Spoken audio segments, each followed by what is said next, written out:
Sir Edmund Blackthorne had served the royal family of Valdoria for 43 years. His weathered hands trembled slightly as he adjusted his reading glasses, staring at the sealed envelope that had arrived that morning.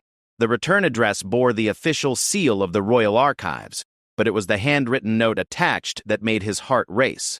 Sir Edmund, as per Queen Victoria's final wishes, this letter is to be opened exactly 1 year after her passing. Today marks that anniversary. The retired Royal Guard commander had been expecting this moment, yet nothing could have prepared him for the weight of responsibility that now pressed upon his shoulders. Queen Victoria Ashford of Valdoria had been more than just his sovereign. She had been his friend, his confidant, and in many ways the mother figure he had never known. Her death at the age of 89 had left the entire kingdom in mourning, but it had left Edmund with something far more complex, a secret that could change everything. Edmund's modest cottage in the countryside of Lower Valdoria seemed smaller today, as if the walls themselves were closing in around the magnitude of what he was about to discover. The morning sun filtered through his kitchen window, casting long shadows across the worn wooden table where the envelope lay unopened. His cat, Duchess, a gray tabby he had adopted from the palace kitchens after his retirement, sat watching him with knowing green eyes, as if she too understood the gravity of the moment. The old guard's mind wandered back to that final day at Ashford Palace. It had been a crisp autumn morning, October 15th, exactly 1 year ago. He had been making his usual rounds, checking the security of the Queen's private chambers, when he noticed something unusual. Queen Victoria, who typically maintained her royal composure even in private, seemed unusually agitated. Her normally pristine silver hair was slightly disheveled, and there was a distant look in her blue eyes that he had never seen before. "Sir Edmund," she had called to him, her voice carrying a tremor that had nothing to do with age. "Please, sit with me for a moment. There is something of great importance that I must share with you." He remembered how his boots had echoed against the marble floors of her private study as he approached. The room was filled with the scent of jasmine tea and old leather from the countless books that lined the walls. Queen Victoria gestured to the ornate chair across from her desk, the same chair where she had conducted countless private audiences throughout her reign. "Your Majesty, is everything all right?" Edmund had asked, noting the unusual pallor of her complexion. The Queen had smiled then, but it was a sad smile, one that spoke of burdens carried for too long. "My dear Edmund, I fear my time in this world is drawing to a close. The doctors believe I have perhaps weeks, maybe days remaining." Edmund had felt his world shift beneath him. Though the Queen had been battling a prolonged illness, her spirit had always seemed indestructible. The idea of Valdoria without Queen Victoria was like imagining the sun refusing to rise. "But, Your Majesty, surely the physicians can—" "No, my faithful friend," she had interrupted gently. "I have made my peace with this reality. What concerns me now is not my departure from this world, but what I will leave behind. There are truths, Edmund, truths about our royal family that have been hidden for generations. Truths that my grandfather buried, that my father took to his grave, and that I have carried alone for far too long." The Queen had risen from her chair with some difficulty and walked to the large portrait that dominated the eastern wall of her study. It depicted her great-grandfather, King Alexander Ashford, the founder of their dynasty. His stern face gazed down at them with an expression that had always made Edmund slightly uncomfortable. "This family, our bloodline, it is not what the people believe it to be," Queen Victoria continued, her voice barely above a whisper. "The Ashford name, our claim to the throne, everything that forms the foundation of our monarchy, it was built upon a lie. A necessary lie, perhaps, but a lie nonetheless." Edmund had felt the ground beneath his feet become unsteady. In all his years of service through political upheavals, assassination attempts, and royal scandals, nothing had prepared him for this revelation. "Your Majesty, I don't understand." "You will," she had assured him, returning to her desk and withdrawing a key from a hidden compartment. "But not today. Today, I need you to make me a promise, Edmund, a promise that will test your loyalty not to the crown, but to the truth itself." The weight of that moment pressed down on Edmund now as he sat in his cottage, staring at the envelope. He remembered how the Queen had handed him a sealed letter, identical to the one that now lay before him. and explained that it contained information that could either save the monarchy or destroy it entirely. 1 year after my death, she had instructed, you are to open this letter and decide for yourself what should be done with its contents. Not as my subject, not as a member of the royal guard, but as a man of conscience. The choice will be yours alone. Edmund had taken the letter with hands that he hoped did not betray his nervousness. Your Majesty, surely there are others more qualified to make such momentous decisions. The Archbishop, the Prime Minister, members of your family. No, Queen Victoria had said firmly. They are all too close to the crown, too invested in maintaining the status quo. You, Edmund, have served faithfully without ever seeking personal gain. You have seen the monarchy at its best and its worst, and your loyalty has never wavered. If anyone can be trusted with this burden, it is you. The conversation had been interrupted by the arrival of Dr. Pemberton, the Queen's personal physician, for her afternoon examination. As Edmund prepared to leave, Queen Victoria had called him back. Edmund, she had said, her voice taking on the tone of someone saying goodbye, whatever you decide after reading that letter, know that you have my complete trust and my eternal gratitude for your years of devoted service. You have been more than a protector of my person, you have been a guardian of my conscience. Those had been among the last words she had spoken to him. 3 days later, Queen Victoria Ashford had passed away peacefully in her sleep, leaving behind a grieving nation and a secret that now rested entirely in Edmund's weathered hands. The retired guard looked down at the envelope once more. The royal seal seemed to mock him with its authority, as if challenging him to break it and unleash whatever truths lay within. His logical mind told him that some secrets were better left buried, that the stability of the kingdom might depend on his discretion. But his conscience, the same moral compass that had guided him through 4 decades of royal service, demanded that he honor the Queen's final wishes. Edmund reached for the letter opener that lay beside his morning tea, its silver blade catching the sunlight. As he slid it beneath the wax seal, he couldn't shake the feeling that he was about to open Pandora's box. The envelope gave way with a soft tearing sound that seemed to echo through the small cottage like thunder. Inside were 3 items: a handwritten letter in the Queen's familiar, elegant script, a small brass key, and what appeared to be a birth certificate, yellowed with age and bearing official stamps from the neighboring kingdom of Astoria. Edmund's hands shook slightly as he unfolded the letter, recognizing immediately the Queen's personal stationery with its subtle watermark of the Valdorian coat of arms. The letter began simply enough. My dear Edmund, if you are reading this, then I have passed from this world and you have honored my request to wait 1 full year before opening this correspondence. What I am about to tell you will challenge everything you believe about the royal family you have served so faithfully. But I trust in your wisdom to handle this knowledge with the care it deserves. Edmund paused in his reading, setting the letter down momentarily to collect himself. Through his kitchen window he could see the rolling hills of the Valdorian countryside, peaceful and unchanged. Soon, those same hills might be looking down upon a kingdom forever altered by the words he was about to read. Taking a deep breath, he picked up the letter once again and continued reading, unaware that with each word he was stepping further into a web of secrets that would force him to question not only his loyalty to the crown, but his understanding of truth itself.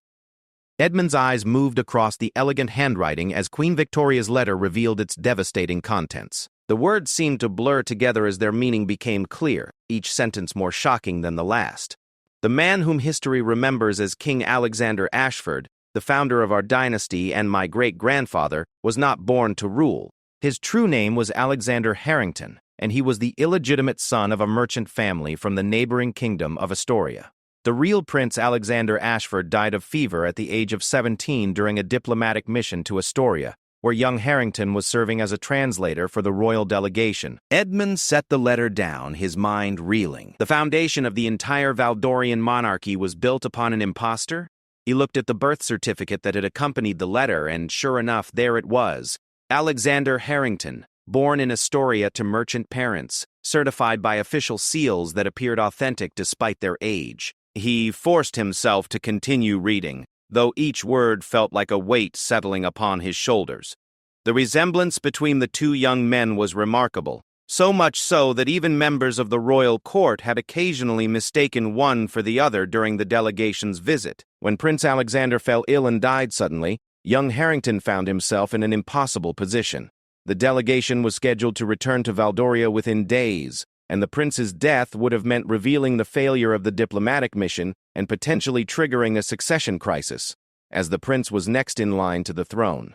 Edmund paused again, trying to imagine the desperation that would drive someone to assume another's identity, especially one as sacred as royalty. He thought of the countless portraits of King Alexander that adorned the palace walls, the statues erected in his honor throughout the kingdom, the very throne room where his supposed descendants had ruled for nearly 2 centuries. The letter continued with details that made Edmund's stomach turn. Harrington, with the help of a few conspirators within the delegation who feared for their own lives if the mission's failure became known, had assumed the prince's identity. They had staged an elaborate deception claiming that Harrington had died of the same fever and returned to Valdoria with the impostor wearing the prince's clothes and carrying his personal effects. The deception was easier than one might expect, Queen Victoria had written. Harrington was intelligent, educated, and had spent enough time around the real prince to mimic his mannerisms convincingly. Moreover, he had been away from Valdoria for nearly 2 years, allowing for natural changes in appearance and bearing that would explain any minor discrepancies. The king and queen, grieving the loss of their supposed translator and overjoyed at their son's safe return, noticed nothing amiss. Edmund rose from his chair and began pacing the small confines of his cottage. Duchess watched him with curious eyes as he moved back and forth across the worn wooden floors. The implications of this revelation were staggering. Every law passed, every war fought, every tradition established under the Ashford dynasty had been enacted by usurpers. The current royal family, including Prince Charles, who had recently ascended to the throne following his mother's death, had no legitimate claim to rule Valdoria. But the letter held even more shocking revelations. As Edmund read on, he learned that the deception had nearly been exposed on multiple occasions throughout the years. Alexander Harrington, now masquerading as King Alexander Ashford, had ruled with paranoid vigilance, constantly fearing that someone would discover his true identity. He had been forced to eliminate several individuals who had grown suspicious, including a courtier who had begun investigating discrepancies in official records, and a servant who claimed to recognize him from his days as a merchant's son. "My great-grandfather lived in constant fear," Queen Victoria's letter revealed. He became suspicious of everyone around him, including his own family. He documented everything obsessively, keeping detailed records of his deception in hidden compartments throughout the palace, as if he couldn't bear the weight of the secret alone, but also couldn't risk revealing it to anyone. The letter explained that these hidden records had been discovered by King Alexander's son, who had inherited not only the throne but also the terrible burden of knowledge about his father's fraud. Each successive generation had faced the same impossible choice: reveal the truth and watch the monarchy crumble, potentially throwing the kingdom into civil war, or continue the deception and live with the knowledge that they were ruling under false pretenses. My grandfather chose to maintain the secret, as did my father, and as have I throughout my long reign, the Queen had written. We told ourselves that the stability of the kingdom, the welfare of our people, justified the continuation of this lie, and perhaps it did. Under our family's rule, Valdoria has prospered, avoided major wars, and provided peace and prosperity for its citizens, but the cost has been enormous. Edmund sat back down heavily, the weight of this knowledge pressing down upon him like a physical force. He understood now why Queen Victoria had seemed so burdened in her final years, why she had often appeared lost in thought during state functions, why she had sometimes gazed at the royal portraits with what he had interpreted as nostalgia, but now recognized as guilt. The letter went on to describe the psychological toll that carrying this secret had taken on each member of the royal family. Queen Victoria wrote candidly about her own struggles with depression and anxiety, her constant fear that the truth would somehow surface, and the loneliness that came from being unable to share this burden with anyone else. "There were times when I considered ending it all," she confessed in the letter. "Not my life, but the deception. I imagined calling together Parliament, the Archbishop, and the people of Valdoria to confess our family's great lie. But each time I came close to such a revelation, I would think of the chaos that would follow. Our neighboring kingdoms, particularly Astoria, would likely see such turmoil as an opportunity for invasion. The people's faith in institutions would be shattered. The economic stability that has taken generations to build could collapse overnight. Edmund found himself nodding in understanding, even as his mind rebelled against the implications. He had seen enough political upheaval in his lifetime to know that the Queen's fears were not unfounded. The revelation that the royal family were impostors could indeed plunge Valdoria into the kind of chaos from which nations sometimes never recovered. But the letter held one more revelation that made Edmund's blood run cold. Queen Victoria had not been the only one who knew the family secret. In recent years, someone else had discovered the truth, someone who posed a direct threat to the royal family's continued deception. 3 months before my death, the letter revealed, I received an anonymous message containing copies of some of the original documents that my great-grandfather had hidden in the palace. Someone had found them, someone who understood their significance. The message demanded a meeting, threatening to expose the truth if I did not comply. Edmund's hands trembled as he read about Queen Victoria's clandestine meeting with this mysterious blackmailer. The encounter had taken place in the old chapel ruins on the palace grounds, a location that held particular significance, because it was where the real Prince Alexander had been secretly buried upon the delegation's return from Astoria nearly 2 centuries earlier. The blackmailer had turned out to be Dr. Marcus Pemberton, the Queen's own personal physician. He had discovered the hidden documents during a routine security inspection of the Queen's private chambers following a minor break-in attempt. As a scholar of royal history, he had immediately recognized the significance of what he had found. Dr. Pemberton presented me with an ultimatum, Queen Victoria had written. He demanded not money, but power. He wanted to be appointed as the Minister of Health, a position that would give him significant influence over national policy. In return, he would keep the family secret safe. I had no choice but to agree to his demands. The revelation that Dr. Pemberton had been blackmailing the Queen made Edmund's stomach turn with revulsion. The man who had been trusted with the Queen's medical care, who had been present during her most vulnerable moments, had been manipulating her through fear and coercion. It explained why the Queen had seemed so anxious during her final months, why she had often appeared afraid even in the security of her own chambers. But the story did not end there. Pemberton's appointment as Minister of Health had been announced just weeks before Queen Victoria's death, a move that had surprised many in the political establishment given his relative lack of administrative experience. What the public had not known was that the Queen had been planning to eliminate this threat permanently. I could not bear the thought of my son Charles inheriting both the throne and this parasitic relationship with Pemberton, the Queen had confided in her letter. I began making arrangements to ensure that Dr. Pemberton would be unable to continue his blackmail after my death. I contacted certain individuals, loyal servants of the Crown who operated in the shadows, and made preparations for a permanent solution to this problem. Edmund's mind raced as he processed this information. Queen Victoria had been planning to have Dr. Pemberton killed? The woman he had known as compassionate and just had been prepared to commit murder to protect the family secret? It was a side of his former sovereign that he had never imagined existed. The letter concluded with Queen Victoria's explanation of why she had chosen to burden Edmund with this knowledge, rather than taking the secret to her grave as her predecessors had done.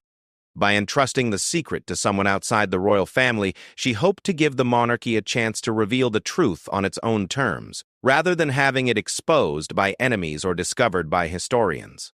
The choice is now yours, my dear Edmund, the letter concluded. You may choose to keep this secret as my family has done for generations, allowing the monarchy to continue its reign of beneficial deception.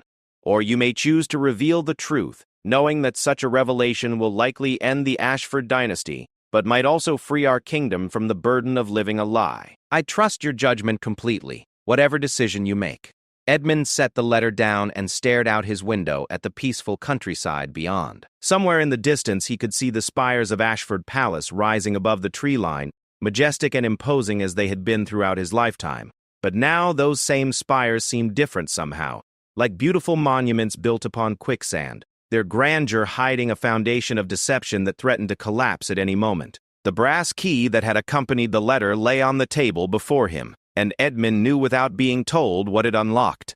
Somewhere in the palace, perhaps in the same hidden compartments where King Alexander had stored his obsessive records, lay the proof of everything Queen Victoria had revealed. The choice of what to do with that proof, and with the devastating knowledge he now carried, would define not only the remainder of his own life, but potentially the future of Valdoria itself. 3 sleepless nights had passed since Edmund opened Queen Victoria's letter, and the weight of his newfound knowledge had transformed his quiet cottage into a prison of moral torment. The brass key sat on his mantelpiece like an accusation, reminding him that somewhere in the depths of Ashford Palace lay evidence that could topple a dynasty that had ruled Valdoria for nearly 2 centuries. Edmund found himself unable to concentrate on even the simplest daily tasks.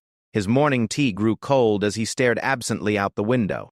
His evening meals went untouched as his mind grappled with the enormity of the choice before him. Duchess, his faithful feline companion, seemed to sense his distress and had taken to sitting beside him for hours, offering the only comfort he could accept in his isolated struggle. On the 4th morning, Edmund made a decision that he knew carried enormous risk. He would return to Ashford Palace under the pretense of retrieving some personal belongings he had left behind during his retirement. In reality, he intended to use Queen Victoria's key to uncover the hidden evidence she had referenced, believing that seeing the proof with his own eyes would help him decide what course of action to take. The journey to the palace felt different than any he had made during his 43 years of service. Instead of riding with the confidence of a man protecting his sovereign, Edmund traveled with the nervous energy of someone about to commit an act that could be viewed as treason. The familiar countryside passed by his carriage window like scenes from a half-remembered dream, beautiful but somehow unreal in light of what he now knew about the family that ruled over these peaceful lands. As the palace came into view, its magnificent spires reaching toward the autumn sky, Edmund was struck by how different it appeared to him now. Where once he had seen symbols of legitimate authority and noble heritage, he now saw elaborate facades hiding centuries of deception. The flags bearing the Ashford coat of arms fluttered in the wind like lies made manifest, their proud heraldry representing a bloodline that had never existed. Captain James Whitmore, Edmund's former second-in-command who had assumed leadership of the Royal Guard following Edmund's retirement, greeted him warmly at the palace gates. The younger man's face lit up with genuine pleasure at seeing his old mentor, unaware that Edmund's visit was motivated by anything other than nostalgia. "Sir Edmund, what a wonderful surprise!" Captain Whitmore exclaimed, clasping his predecessor's hand firmly. "The guards were just speaking of you yesterday, wondering how you were adjusting to retirement life." "Very well, James, thank you," Edmund replied, hoping his voice didn't betray his inner turmoil. "I realized I had left some personal items in my old quarters, and I wondered if I might collect them." "Of course, sir. Your rooms have been kept exactly as you left them, as per Queen Victoria's final instructions. She wanted them preserved as a memorial to your faithful service." The irony of Queen Victoria's gesture was not lost on Edmund. Even in death, she had been thinking several steps ahead, ensuring that he would have access to the palace when the time came to use her key. As Captain Whitmore escorted him through the familiar corridors, Edmund fought to maintain the appearance of a retired guard making a sentimental visit while internally preparing for what might be the most significant discovery of his lifetime.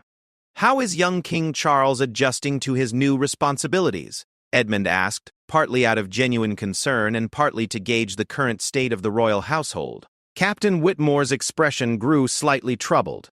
"He's struggling, sir, if I'm being honest. The Queen's death hit him harder than expected, and he seems overwhelmed by the weight of the crown. He's been spending most of his time in the private study, going through his mother's personal papers and effects." This information sent a chill through Edmund's spine. If King Charles was thoroughly examining his mother's belongings, there was a chance he might discover references to the family secret, or worse yet, stumble upon the same hidden compartments that Dr. Pemberton had found. The thought of the young king learning this devastating truth without any preparation or context filled Edmund with dread. "Has he mentioned finding anything unusual among the Queen's possessions?" Edmund asked as casually as he could manage. "Not that I'm aware of, sir. Though he did ask me about Dr. Pemberton's sudden disappearance. The doctor was supposed to provide medical support during the transition period, but he vanished without explanation 3 days after the Queen's funeral. The king seems quite concerned about it." Edmund's blood ran cold. Dr. Farnez. Pemberton had disappeared? The implications were staggering. Either the mysterious loyalists Queen Victoria had mentioned in her letter had indeed carried out their plan to eliminate the blackmailer permanently, or Pemberton had fled, possibly with evidence of the royal family's deception. Neither scenario offered much comfort. As they reached Edmund's former quarters, Captain Whitmore unlocked the door and gestured for his predecessor to enter. "Take all the time you need, Sir Edmund. I'll be in the main guardhouse if you require anything."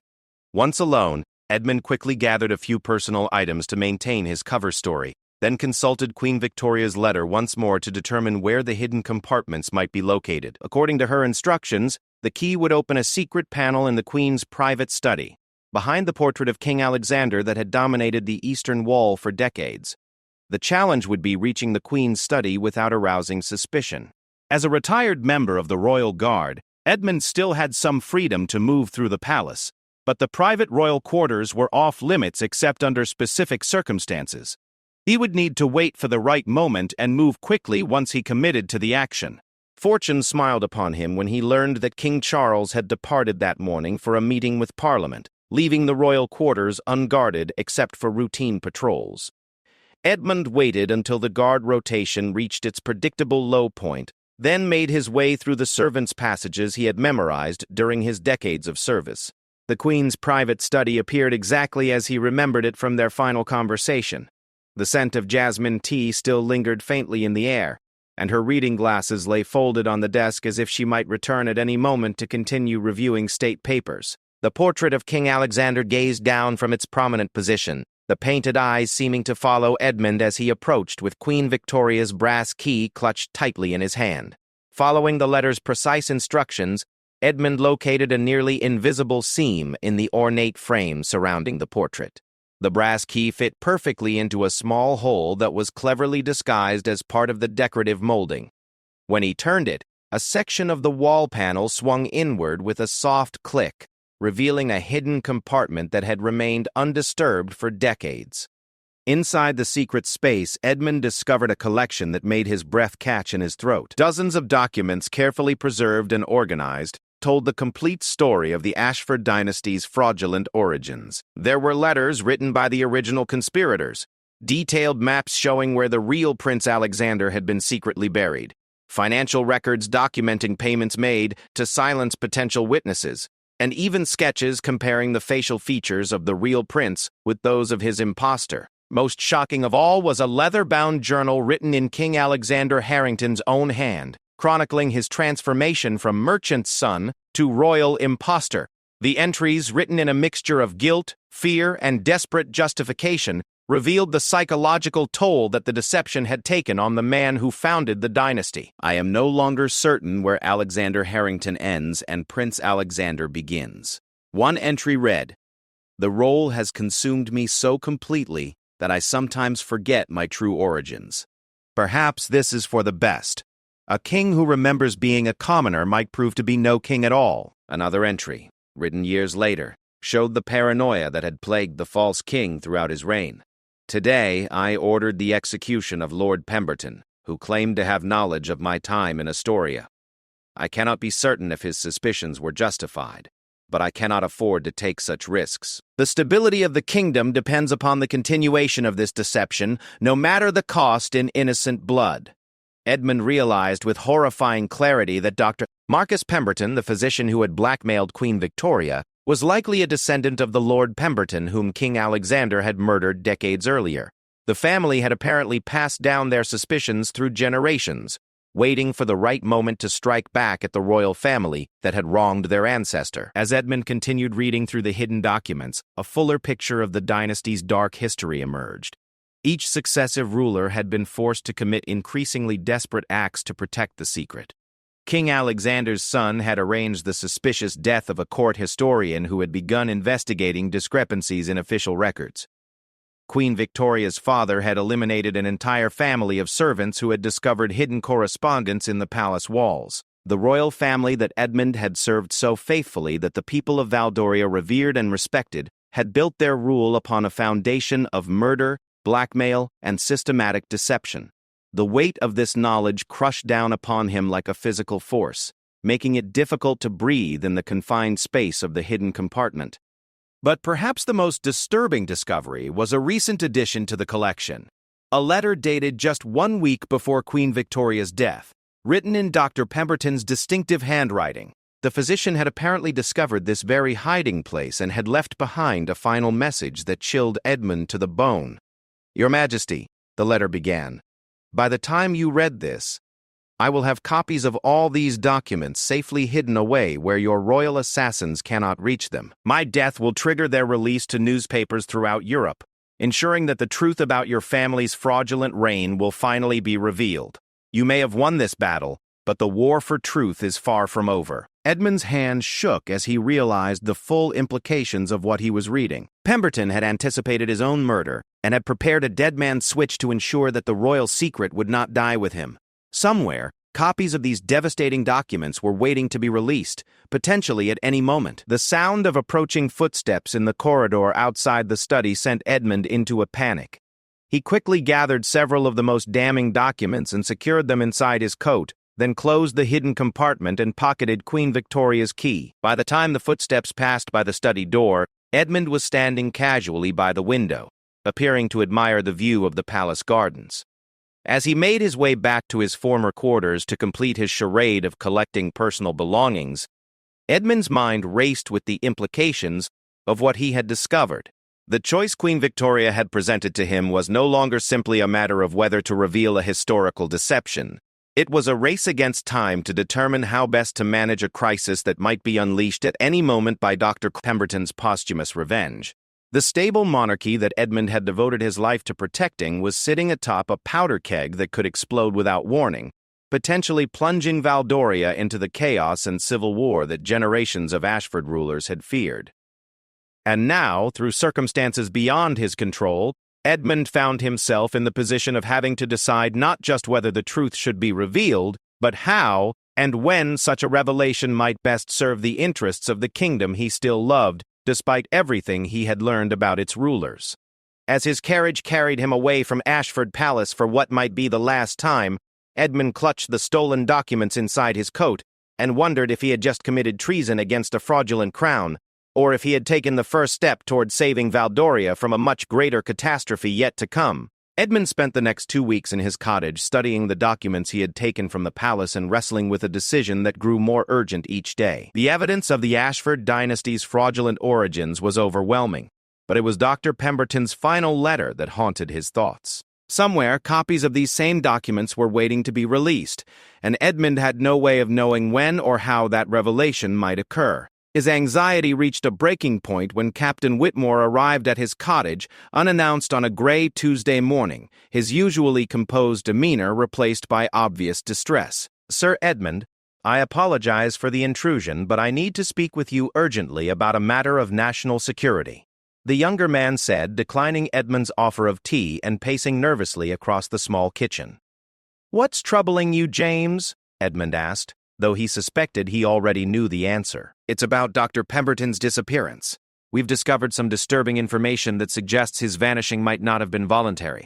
Captain Whitmore paused by the window, staring out at the countryside as if gathering courage for what he was about to say. 3 days ago, we found his body in the old chapel ruins on the palace grounds. He'd been murdered, sir. Poisoned, according to the coroner's initial examination." Edmund felt his heart skip a beat. The old chapel ruins were the same location where Queen Victoria had met with Dr. Pemberton for their clandestine negotiations. The symbolism was unmistakable. The physician had been killed at the very spot where the real Prince Alexander had been secretly buried nearly 2 centuries earlier. "That's terrible news," Edmund managed to say, hoping his voice sounded appropriately shocked. "Have you identified any suspects?" "That's what makes this situation so troubling," Captain Whitmore replied, turning back to face his former commander. "We found evidence suggesting that Dr. Pemberton had been involved in some sort of blackmail scheme against the royal family. Hidden in his private residence were documents that appear to question the legitimacy of the Ashford bloodline." Edmund's blood turned to ice. If the palace guard had discovered Dr. Pemberton's evidence, then the royal secret was already in the hands of people who had sworn oaths to protect the crown. The potential for chaos was enormous. "What sort of documents?" Edmund asked carefully. Captain Whitmore's expression grew even more troubled. Copies of historical records, birth certificates, letters, all suggesting that King Alexander was not who he claimed to be. "Sir Edmund, if these documents are authentic, then the entire foundation of our monarchy is built upon a lie. Have you shared this information with King Charles? That's where things become truly complicated, Whitmore replied, sinking into a chair as if the weight of his knowledge had become too much to bear. When we brought the evidence to His Majesty, he didn't seem surprised. In fact, he dismissed the guard who made the discovery and swore me to absolute secrecy. It was as if he already knew about these allegations.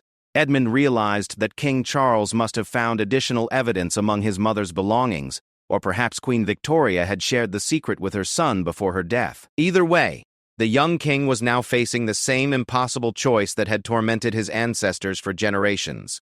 "What are your orders regarding this matter?" Edmund asked. "That's why I've come to you, sir," Captain Whitmore said, his voice heavy with moral conflict. "King Charles has instructed me to identify anyone else who might have knowledge of these documents and to ensure their silence through whatever means necessary."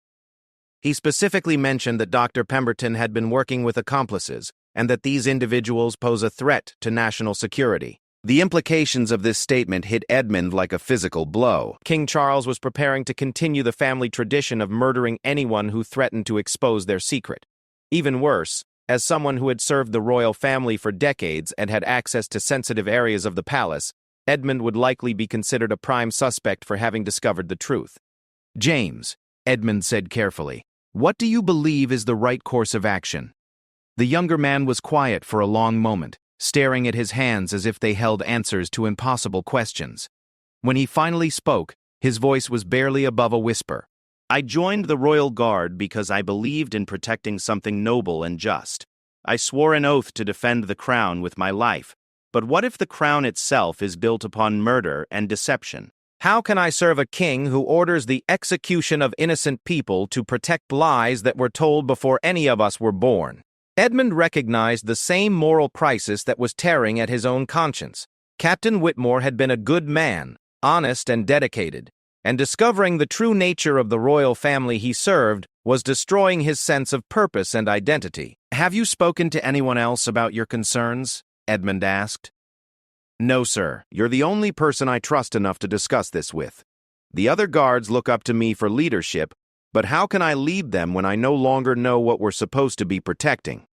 Edmund made a decision that he knew would change both their lives forever. Reaching into his desk drawer, he withdrew Queen Victoria's letter and the documents he had taken from the palace's hidden compartment. "James, what I'm about to show you will answer your questions, but it will also burden you with knowledge that may prove dangerous to possess. Are you prepared for that responsibility?" Captain Whitmore nodded grimly, and Edmund handed him the evidence that confirmed everything the younger man had begun to suspect.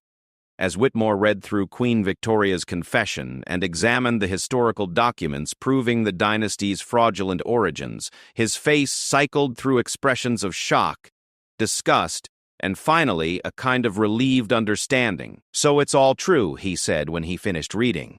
"The Ashford family are imposters, and they've been murdering people for generations to protect their secret. The question now," Edmund said, "is what we choose to do with this knowledge. Queen Victoria gave me the responsibility of deciding whether to reveal the truth or continue the deception, but I believe this decision is too important to make alone."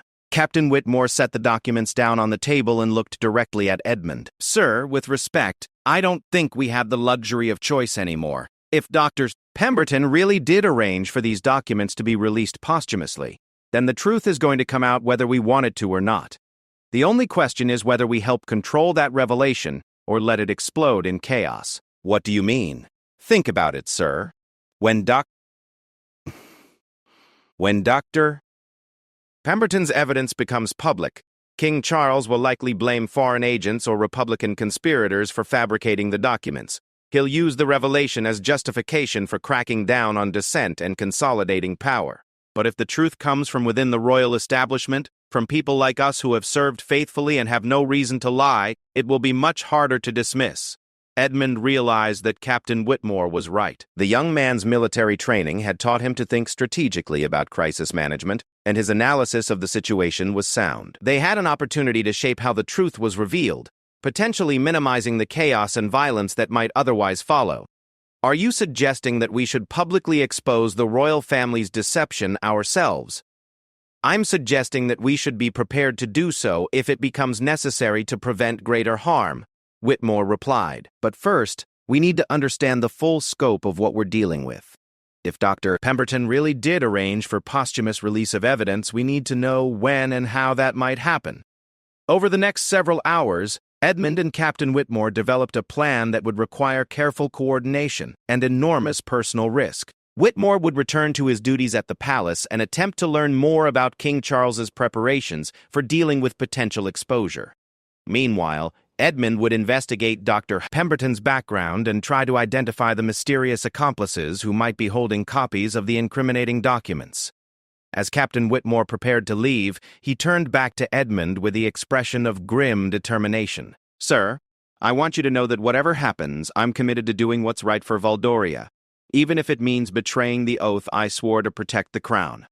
The crown we swore to protect no longer exists, if it ever did," Edmund replied. "What we're protecting now is the principle that truth and justice should matter more than political convenience." After Whitmore's departure, Edmund spent the evening studying Dr. Pemberton's personal history, using his extensive contacts within the palace staff and local community to piece together a picture of the physician's activities in his final weeks of life. What he discovered confirmed his worst fears about the scope of the conspiracy they were facing. Dr. Pemberton had not been working alone. Through careful investigation, Edmund learned that the physician had been in contact with a network of Republican sympathizers who had long suspected that something was wrong with the official version of the Ashford family's rise to power.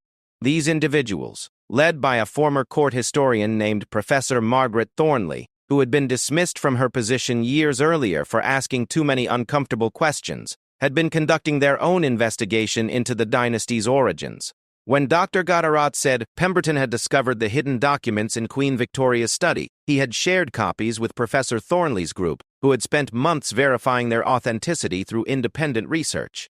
The evidence was now in the hands of people who had both the expertise to confirm its validity and the motivation to see it made public. More troubling still, Edmund learned that Professor Thornley had contacts with newspapers in neighboring kingdoms, including some that were openly hostile to Valdoria's monarchy. The revelation of the Ashford dynasty's fraudulent origins could provide these foreign powers with justification for military intervention, potentially triggering the very invasion and occupation that generations of false kings had feared.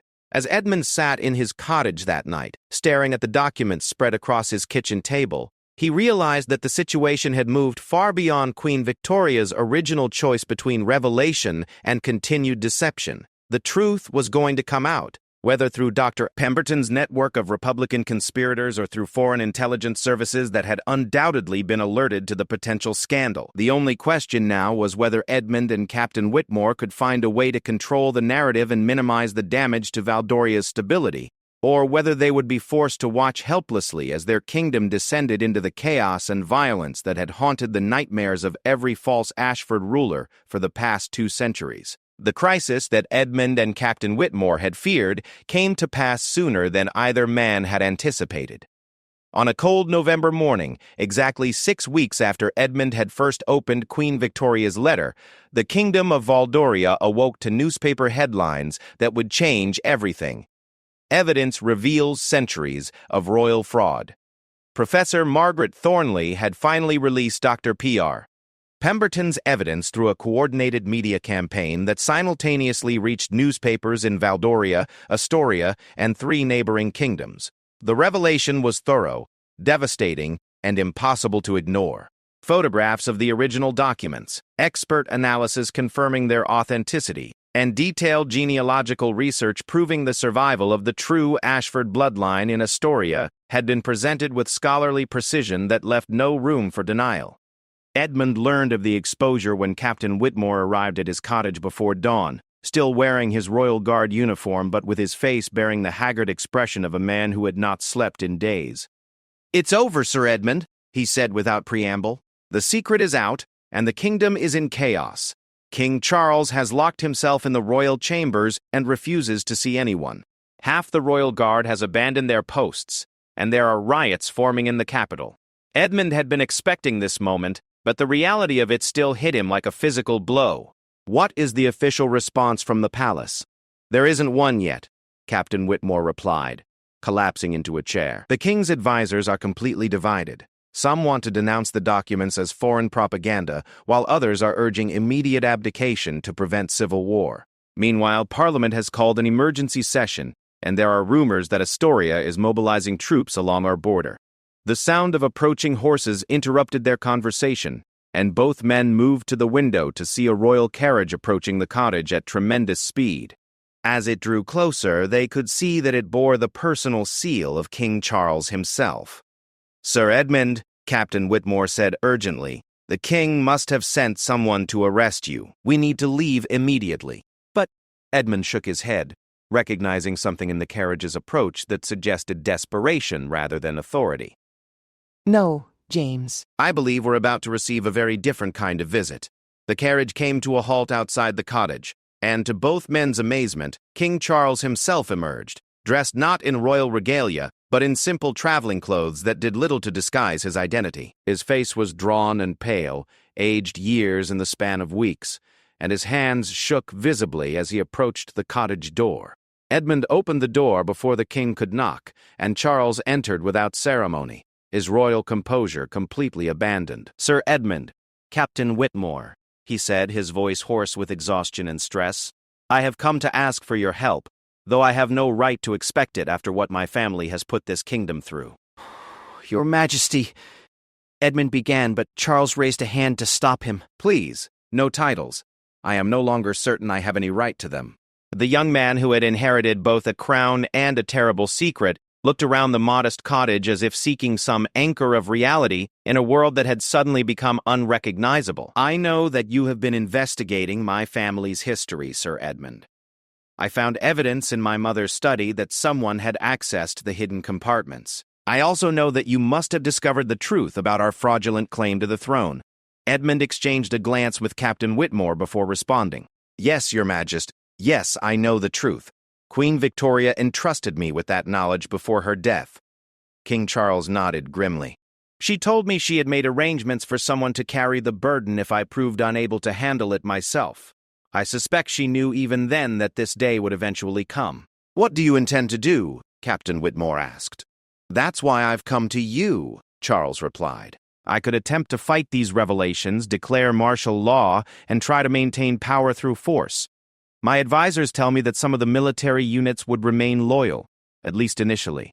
But that path leads inevitably to civil war, and I cannot bear the thought of Valdorian blood being spilled to protect a lie that my family should have confessed generations ago." Edmund felt a mixture of relief and respect for the young man before him. Despite his fraudulent claim to the throne, King Charles was showing more moral courage than his ancestors had demonstrated in 2 centuries of rule. "The alternative," Charles continued, "is to abdicate immediately and confess publicly to the deception. This might prevent civil war, but it would leave Valdoria without any legitimate government and vulnerable to invasion by our neighbors who have long coveted our territory. There is a third option," Edmund said slowly, an idea forming in his mind that had been taking shape since the first revelations appeared in the newspapers. Professor Thornley's research identified surviving members of the true Ashford bloodline in Astoria. "What if we could arrange for a legitimate heir to reclaim the throne?" Charles looked up with sudden interest. "You mean invite the rightful rulers to return? But would they even want to inherit a kingdom in chaos? And would the people accept them after centuries of being ruled by my family?" Captain Whitmore leaned forward in his chair. "It would be unprecedented, but it might be our best hope for maintaining stability. If you were to abdicate voluntarily in favor of the legitimate heirs, it would demonstrate that you recognize the injustice that was done and are attempting to make amends." Over the next several hours, the 3 men developed a plan that would require delicate negotiations with multiple parties and perfect timing to prevent the complete collapse of Valdorian society. Edmund would travel immediately to Astoria to make contact with the surviving members of the true Ashford line, while Captain Whitmore would work to maintain order among the Royal Guard units that remained loyal to the concept of lawful government, if not necessarily to King Charles personally. Meanwhile, Charles would prepare a public confession that would be delivered simultaneously with the announcement of his abdication and the invitation for the rightful heirs to reclaim their ancestral throne. The timing would be crucial. The confession had to come before public anger reached the point of violence, but it also had to be coordinated with the legitimate heir's willingness to accept the burden of rulership over a traumatized kingdom. Edmund's journey to Astoria proved to be both easier and more complicated than he had anticipated. The legitimate Ashford descendants, led by a woman named Lady Catherine Ashford, who worked as a university professor in the capital city, had been following the revelations in Valdoria with a mixture of fascination and horror. They were indeed the direct descendants of Prince Alexander's younger brother, who had died in exile after being branded a traitor when he had questioned the identity of the man claiming to be his brother. Lady Catherine, a woman in her 50s with the same intelligent blue eyes that Edmund remembered in Queen Victoria, listened to Edmund's proposal with careful attention. When he finished explaining the plan for voluntary abdication and restoration, she was quiet for a long time before responding. Sir Edmund, my family has carried the burden of knowing the truth about Valdoria for generations. We have documentation proving our legitimate claim to the throne, but we never sought to press that claim because we feared the chaos that such a revelation might cause. Now that the truth is public, we find ourselves in the extraordinary position of being offered a crown that was stolen from our ancestors nearly 2 centuries ago. Are you willing to accept that crown? Edmund asked. The question is not whether I am willing, but whether I am capable, Lady Catherine replied. I am a scholar, not a ruler. I know nothing of statecraft or military command. Moreover, the people of Valdoria have no reason to trust or accept me. To them, I would be a foreign princess imposed upon them by circumstance. Edmund had anticipated this concern. That is why King Charles's voluntary abdication is so important. If he confesses publicly to his family's deception and personally requests that you take the throne as the rightful heir, it legitimizes your claim in the eyes of the people. You would not be seizing power but accepting it from someone who admits he had no right to hold it. Lady Catherine's acceptance of the proposal came with conditions that would fundamentally reshape the Valdorian monarchy. She insisted on establishing a constitutional system that would limit royal power and prevent future deceptions. She also demanded that a truth commission be established to investigate the full extent of the false dynasty's crimes, with compensation provided to the families of those who had been murdered to protect the royal secret. The restoration took place 3 months later in a ceremony that was unlike any coronation in Valdorian history. King Charles kept his promise to confess publicly, delivering a speech that brought the entire kingdom to tears as he detailed his family's centuries of deception and asked for forgiveness from the people they had misled. I stand before you today not as your rightful king, but as the descendant of a man who stole the crown that I now return to its legitimate owners, Charles said, his voice carrying across the packed cathedral and broadcast throughout the kingdom. My family's rule brought peace and prosperity to Valdoria, but it was built upon a foundation of lies and violence that I can no longer defend. I pray that in accepting this crown from me, Queen Catherine will begin a new era of truth and justice for our beloved kingdom. Edmund, now appointed as personal advisor to the new Queen Catherine, watched from the cathedral as the crown of Valdoria was placed upon the head of its first legitimate ruler in nearly 2 centuries. The ceremony was somber rather than celebratory, acknowledging both the restoration of rightful rule and the tragedy of generations lost to deception.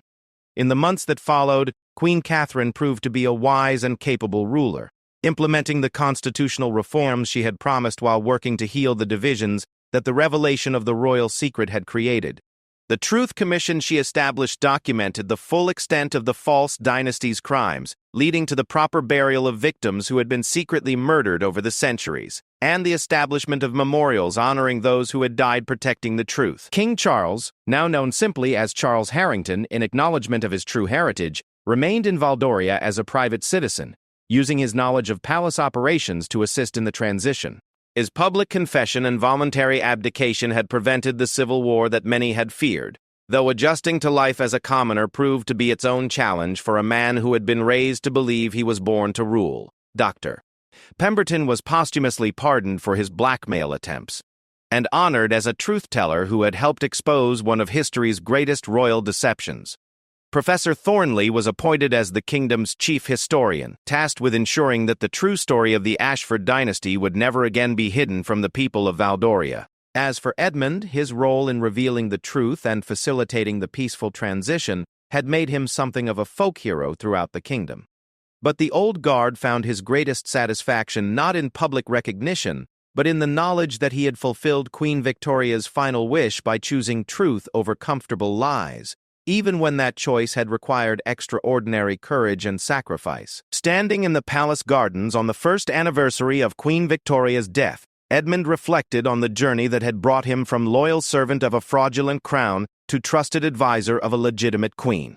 The decision that had once seemed impossible, whether to reveal or conceal a devastating royal secret, now appeared to have been inevitable. The truth, as Edmund had learned, possesses its own gravity, and in the end, all attempts to hide it serve only to make its eventual revelation more catastrophic.